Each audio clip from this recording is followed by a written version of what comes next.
রাত ৩টার সেই ফোন কলের রহস্য আজও কেউ জানে না। ভয়ঙ্কর এই গল্পটি শেষ পর্যন্ত দেখুন।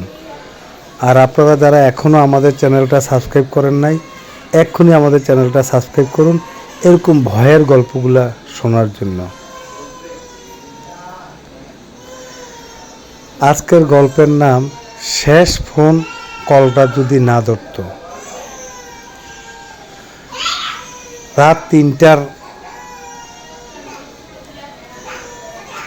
পরে যদি কখনো অচেনা নাম্বার থেকে ফোন কল আসে, ভুলেও ধরবেন না। কারণ সেদিন তানবীর ফোনটা ধরেছিল, আর তারপর যা হয়েছিল সেটা আজও কেউ ব্যাখ্যা করতে পারেনি।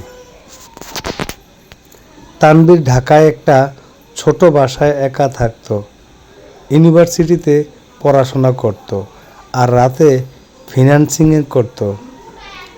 সেদিন রাতেও সে ল্যাপটপে কাজ করছিল। সময় তখন রাত ৩:১৩। হঠাৎ মোবাইল ফোনটা কাঁপতে শুরু করলো। স্ক্রিনে কোনো নাম্বার নেই, শুধু লেখা আনলক ক্লিয়ার। তানবীর প্রথমে ধরল না। ফোন কেটে গেল। 10 সেকেন্ড পরে আবারও কল আসলো, সেই একইভাবে। এইবার সে রিসিভ করলো। হ্যালো। ওপাশে কোনো শব্দ নেই তখন, শুধু হালকা শ্বাস নেওয়ার একটা আওয়াজ। তানবীর বিরক্ত হয়ে বলল, কে? তারপর হঠাৎ একটা মেয়ের কাপা গলা, তুমি দরজা খুলো না। তানবীর চমকে উঠল, কি? কে আপনি? মেয়েটা ফিসফিস করে বলল, ও তোমার দরজার সামনে দাঁড়িয়ে আছে। লাইন কেটে গেল। তানবীরের বুক ধড়ফড় শুরু করলো। সে ধীরে ধীরে দরজার দিকে তাকালো। বাইরে নিস্তব্ধতা, কিছুই নেই, অন্ধকার, শুধু অন্ধকার। রাত তো তখন ৩:১৫ বেজে গেল। কিছুই দেখা যাচ্ছে না। সে ভাবল কেউ হয়তো প্ল্যান করছে। ঠিক তখন ঠক ঠক করে উঠল দরজার সেই সিটকিরিটা। দরজায় ধীরে ধীরে নখ। তানবীর জমে গেল। আবার ফোন, সে আনলক ক্লিয়ার। সে কাপা হাতে ফোন ধরল। মেয়েটা এবার কাঁদছিল, দরজা খুলুন না প্লিজ। আপনি কে? আমি ৩ দিন আগে মারা গেছি। তানবীরের পুরো শরীর ঠান্ডা হয়ে গেল সেই কথা শুনে। হঠাৎ বাইরে থেকে একজন পুরুষের গলা, ভাই পানি লাগবে একটু। তানবীর দরজার ফুটো দিয়ে তাকালো। একজন লোক দাঁড়িয়ে আছে দরজার সামনে, মাথা নিচু করে, কিন্তু তার চেহারাটা দেখা যাচ্ছে না, মুখ দেখা যাচ্ছে না। লোকটা আবার বলল, ভাই দরজাটা খুলেন। ঠিক তখন ফোনের মেয়েটা চিৎকার করে উঠল, ওর মুখের দিকে তাকিও না। হঠাৎ পুরো বাসার লাইট বন্ধ হয়ে গেল। এলাকার মনে হচ্ছে আর কারোর বাড়িতে লাইট জ্বলছে না। তখন বাইরে তাকানো মাত্র অন্ধকার দেখা যাচ্ছে। ফোনের স্ক্রিনের আলো ছাড়া কিছু দেখা যাচ্ছে না। তখন বাইরে থেকে ধীরে ধীরে দরজায় আঁচড়ানোর শব্দ শুরু হলো, খড়রর পরপরর পেরপেরর। তানবীর পিছিয়ে গেল। তারপর হঠাৎ দরজার নিচ দিয়ে কালো ছায়ার মতো কিছু ঢুকতে শুরু করলো। তানবীর চিৎকার করে কোরআনের আয়াত পড়তে লাগলো। ফোনের ওপাশে মেয়েটা কাঁদতে কাঁদতে বলল, ও আমাকে নিয়েছিল, এখন তোমাকে নিতে এসেছে। কিন্তু এখন তো তানবীর একটা ধাঁধায় পড়ে গেল। সে কি করবে? মেয়ের কথা শুনবে না পুরুষের সেই কণ্ঠের কথা শুনবে? হঠাৎ ফোন কেটে গেল।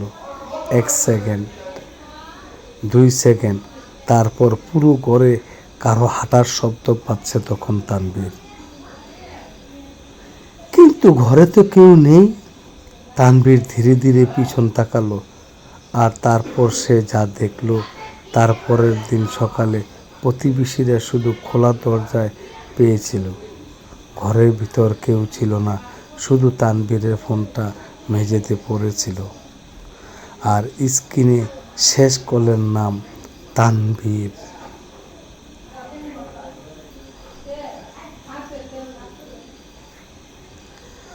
তখন গ্রামবাসীরা তানভীর দেখে কিছু করতে পারতেছে না। তানভীর গেল কোথায়? তানভীরকে তো দেখা যাচ্ছে না। কিন্তু তখন ফোনটা আছে না, একেবারেই পড়েছিল দরজায়। তখন গ্রামবাসীরা মনে করলো এটা তো নতুন কোনো ঘটনা না। ইদানিং আমাদের গ্রামে একে একে এক এক করে এক একজনকে এভাবে রাত্রের পর দেখা যাচ্ছে না, কিন্তু দরজা খোলা থাকতেছে আর ফোনটা খালি পড়ে থাকছে। এরকম খালি এক দিন পর পর গ্রামে ঘটে যাচ্ছে। তখন গ্রামবাসীরা বুঝতে পারতেছে না এই কারণ কি। তখন তারা কি করলো, সবাই সম্মিলিত হয়ে একজন বলল যে আপনারা মসজিদের খতিব সাহেবের সাথে আপনারা দেখা করেন আর তার বিস্তারিত বলেন। খতিব সাহেব তো শুক্রবার জুমার আগে আর আসবেন না, তিনি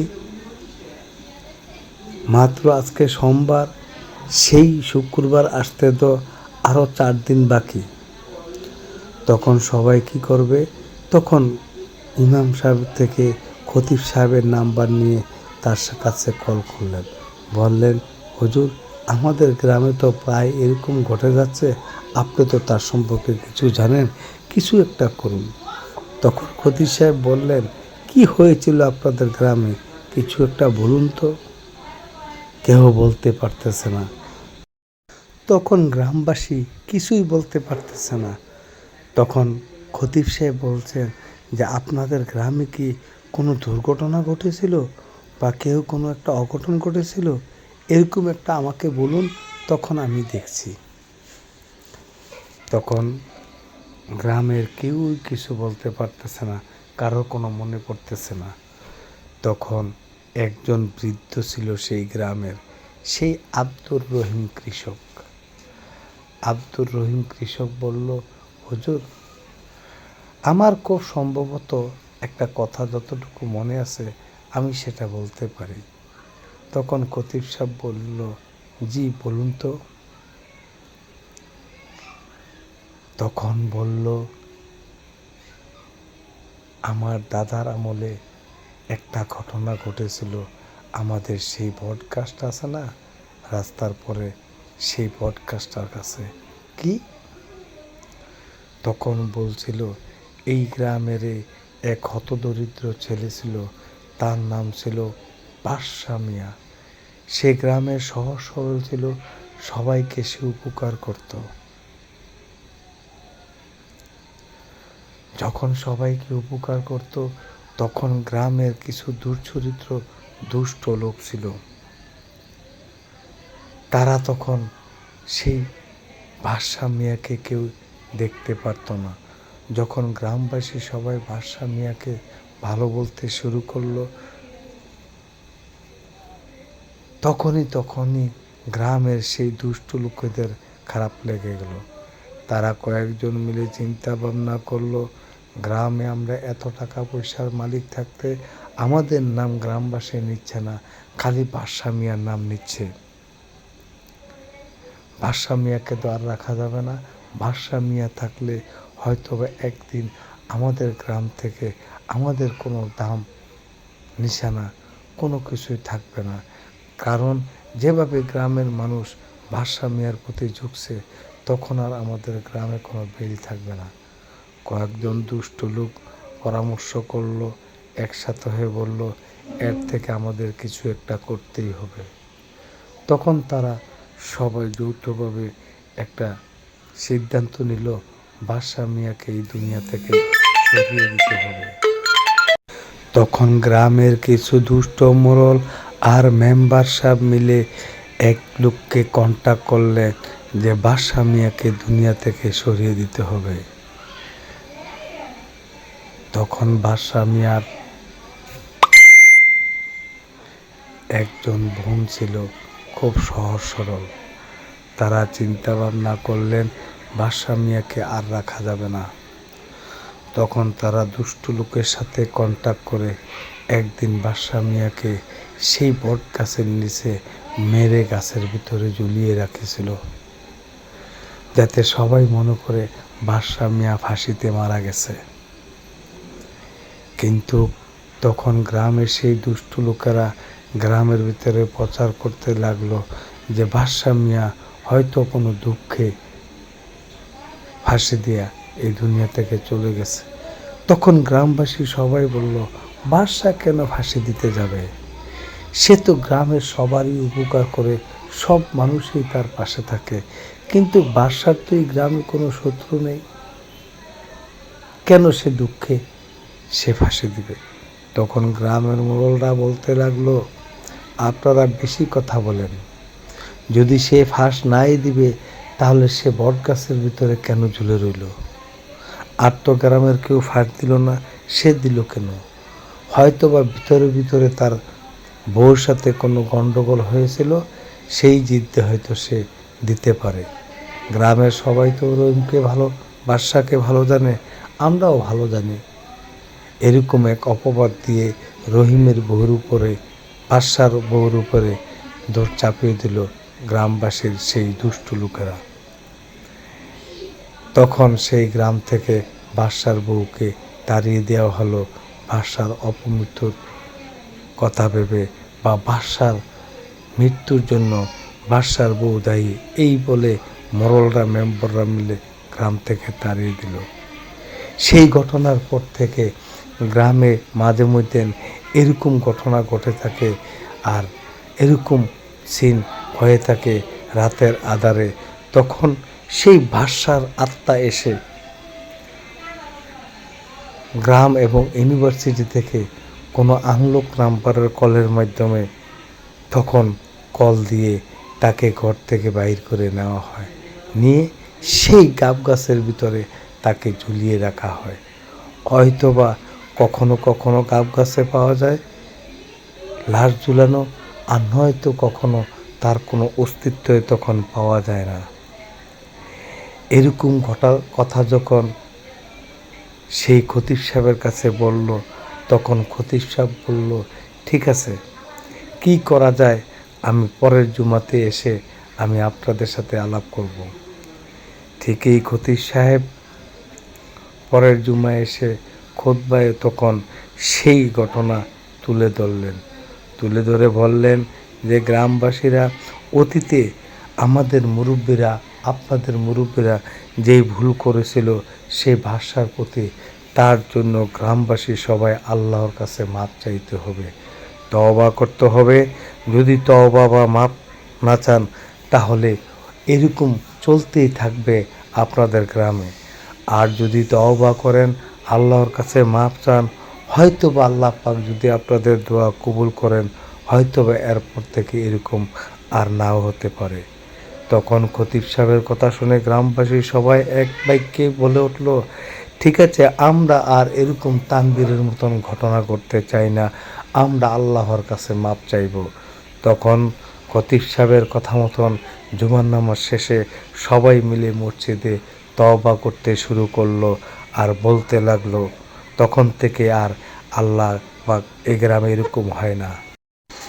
যখন নামাজ শেষে খতিব সাহেব সবাইকে নিয়ে তওবা পড়িয়ে আল্লাহর কাছে দোয়া করলেন যে আল্লাহ, তুমি গ্রামবাসী ভুল করেছিল, সেই ভুলের মাসুল তো তাদের উপর দিতে পারো না, তুমি তাদেরকে সবাইকে মাফ করে দাও, আর কখনো এই গ্রামে এরকম অমানবিক কাজ হবে না। এই বলে যখন খতিব সাহেব দোয়া করলেন আর সবাই কেঁদে কেঁদে যখন মাফ চাইলেন আল্লাহর কাছে, তখনকার জুমার পর থেকে, এর পরে থেকে আর কখনো ওই গ্রামে আর ইউনিভার্সিটি থেকে কোনো স্টুডেন্ট আর রাতে হারানো যায় না।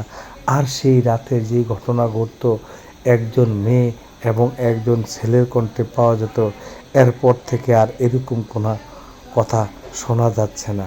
তো দর্শক বন্ধুরা, এ থেকে আমরা কি শিক্ষা পাই, তার কাছ থেকে আমরা সাবধান হব গল্পের মাধ্যমে।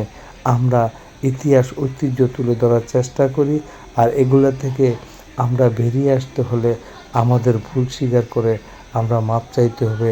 আর এরকম ঘটনা যাতে গ্রামে আর কখনো অমানবিকভাবে কাউকে হত্যা করা না হয়, সেদিকে আমরা সবাই খেয়াল রাখতে হবে। তাহলে হয়তো আমরা এরকম মর্মান্তিক ঘটনা থেকে আমরা বেঁচে যেতে পারি। তাই দর্শক বন্ধুরা, যদি আপনাদের এলাকায় এরকম কোনো ঘটনা ঘটে থাকে, তাহলে সেই খতিব সাহেবের মতন আপনারা একটা পদক্ষেপ নিন। হয়তো বা পদক্ষেপের কারণে আপনাদের গ্রাম থেকে এই কাজটা উঠে যেতে পারে।